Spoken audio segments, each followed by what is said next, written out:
Opo. Hindi lang kay Bugbog. Patay na eh. Talagang tuyo na talaga, tuyo. Para Grabe. nirapid at niratrat pa lang dating ng ating mga tubuhan. Pero paano ho ito? Ano ho ang magiging epekto nito sa dati ng mga araw? Unang-una ho siguro sa mga nagpo-produce muna ng asukal, Sir Manny. Kumusta ho? Well, definitely, no, mag-eepektuhan yung production natin, no. Bababa yan, sigurado. Pero, as farmers, once the rains start coming in, tatanim din kami. Mhm. Hindi naman pwede mabakante yung lupa namin. So, definitely. So, ang mangyari po, in vis-a-vis sa supply, siguro ma-delay konti yung supply. So may gap siya. So siguro yung sa gap, doon tayo papasukin yung imported na sugar. Angkat tayo. Yan, Just yung to gap na yan ang gusto kong linawin dahil nung nakarang araw may report yung Private Sector Advisory Council Agriculture Sector Group o PSAC-ASG kay Pangulong Marcos. Yung gap na yan ang pinaghahandaan at ang ibig sabihin daw niyan ay nasa 185 to 200 metric tons ng raw sugar na kinakailangan natin. Obviously, ang paimating nito mag-angkat o mag-import Sir Manny. tama po. I believe that they are correct po. Kasi nandito sa ground na nakita ko talagang kulang to bridge, no? Parang bridge to eh. Kulang Pangtawid. yan, parang Pangtawid natin. pangtawid. Tama, that's the right word. Pangtawid po. So I think tama yun ng 185 to 200,000 metric tons. Tama-tama lang yan. Kasi hindi naman pwede mapasobra tayo. Kasi milling season na yan eh. Pagdating ng sukal na imported. So we also have to protect the mill gate prices of the farmers. Para pag-start ng milling, maganda yung presyo para tuloy-tuloy yung tanim nila. Meron bang mga sakahan o tubuhan na talagang beyond ibig sabihin, kaya pa naman sigurong sabi nyo nga pwede naman magtanim pero lubos na naapektuhan at kinakailangan ng matinding irigasyon o matinding pag-asikaso ng mga magsasaka sa ngayon, Sir Manny? Yes po, oo po. Mayroon pa rin, but ang karamihan po wala eh. They don't have the facilities. Yun sana ang gobyerno natin, yung DA, doon siya sana tututok, magbigay siya ng irrigation equipment sa mga farmers para to safeguard, to combat El Nino po. Okay, kasi kung talagang merong kinakailangan tayong ipampuno para tayo makatawid, baka matagalan naman kung maibabalik sa pagpoproduce o pagtatanim muli ang ating mga tubuhan. Kaya ako natanong yan. Hindi naman siguro ganoon ang epekto na kinakailangan po ng mabilis na aksyon at para sa sitwasyon nito ay matagal bago pagtaniman yung ng tubo, yung mga tubuhan natin. Hindi naman siguro ganoon, Sir Manny, ano po? Hindi naman po. Naghihintay lang po kami ng ulan. Ngayon, umpisa na, unti-unti.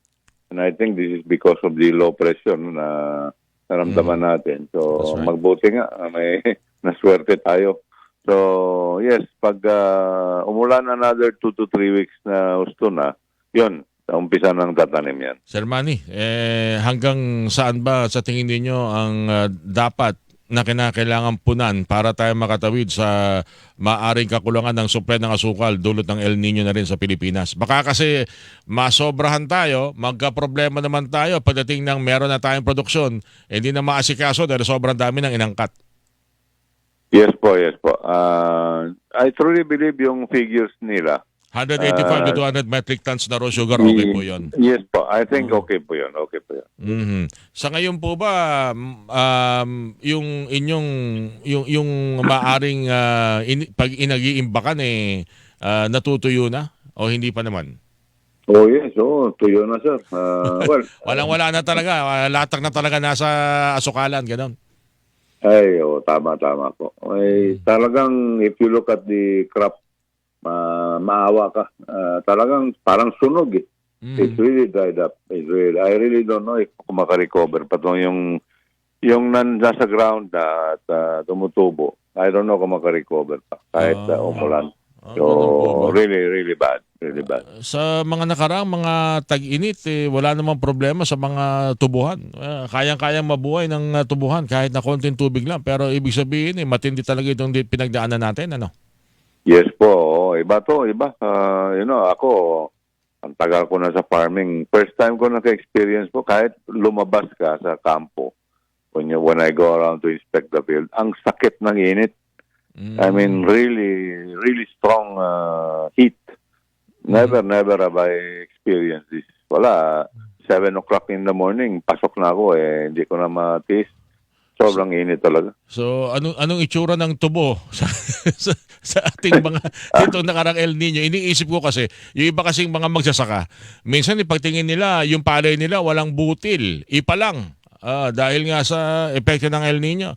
Ang tubo, ano to, walang tamis? Hindi naman siguro. Wala na yan po, wala na. Kasi hindi lang kay tuyo. Sunog na parang patay na talaga. So wala ka talaga mapipiga, wala ka may kakatas sa mga tubo? Wala po. Siguro kahit ipakain mo sa baka, ayaw kainin ng baka, wala nang green Alright. May itong mga ganitong mga sitwasyon, sabi nga nila, merong advantage, may disadvantage. Tulad na lamang nitong dunanas nating El Nino, baka paraan na rin ito para maghanap tayo ng ilang mas epektibong paraan para sa pagtatanim nitong mga tubo o mapagkukunan natin ng asukal na hindi umaasa sa yung ordinaryo o normal na tradisyon ng pagtutubo. May mga nakikita ba kayo? May mga napag-uusapan ba kayo? Dahil siguro yung mga scientist farmer na maaring tumulong sa epektibong pagtatanim ng tubo kahit na may El Nino o wala, Sir Manny? Wala na siguro yan. Walang paabutan yan kasi lahat na eksperimentuhan na namin. Yung isa po, yung isang pinaka-crucial na I'm pushing the local LGUs, especially the government, the provincial government, being a provincial, tawag doon, yung sugar producers of Negros being here in the province of Negros, dapat yung provincial government maghanda na ng eroplano. Dapat just to... Sir Manny, Sir Manny, ulitin ko lang, naputol ka. Kailangan may eroplano para... Okay, para mag-cloud seeding po. Dapat may sariling cloud seeding plane yung province. Kasi yung income ng probinsya galing sa agriculture. Kung walang ulan, walang tubig, patay yung agriculture natin. Hindi naman nila kaya bigyan irrigation lahat. So the best bet is secure the province by having its own plane. Hindi na sila maghintay ng national government. Magsariling sikap tayo. With our own airplane, doon, magsisiding sila so that we can have the rainfall that we need. Hindi lang siguro sa mga sugar plantation o mga tubuhan ng usapin na yan. Pati doon sa mga nakakausap ko kasi mga magsasaka dito sa Luzon, yun ang kanilang mungkahi. Isa lang naman ang kinakailangan natin sa ating trabaho pag tatanim, may tubig. Ang problema, matagal-tagal ng panahon, hindi pa rin natin napapagtanto kung paano natin gagamitin, i-conserve, i-preserve yung mga tubig na napupunta sa atin, ulan man yan, o tubig man galing sa kabundukan, o ang Pilipinas na napapaligiran ng tubig. Dahil hanggang ngayon, ang alam pa rin, pagwawaldas, pag mapupuno ang tubig ng dam, pakawala. Diretso sa baha, kung ano-ano pa, hindi pa rin talaga natin mawari kung paano o anong maaari natin gawin para makapag-preserve tayo ng tubig na kinakailangan ng ating mga sakahan, Sir Manny. Yes, well, sa tingin ko lang po, dalawang item po ang dapat nilang gawin. Una, yun, facilitate the enhancement of rainmaking airplane. Second po, instead of road projects, ang gagawin nila, tatanim sila ng kahoy sa bundok. Dapat tataniman lahat. See, with the trees, rainfall is going to come. Mag-accumulate po yung clouds because of the precipitation ng trees. So yun dapat, punuin natin yung bundok na kinalbo na dapat may tanim tayo ng kahoy. Wala yatang kikita dyan, Sir Manny. Yun ang problema eh. Wala yatang kikita. Ewan ko lang kung may umaman sa tree planting. May umaman sa road project.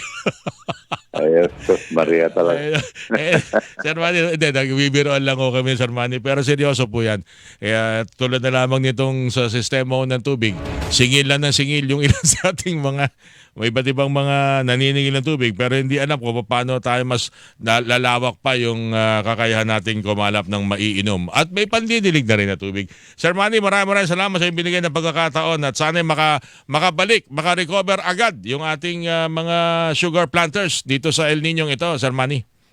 Maraming salamat, Sir Orly. Thank you so much. Maraming salamat. Ginoong Manuel Lamata po, Pangulo ng United Sugar Producers Federation. Ang inyo pong napakinggan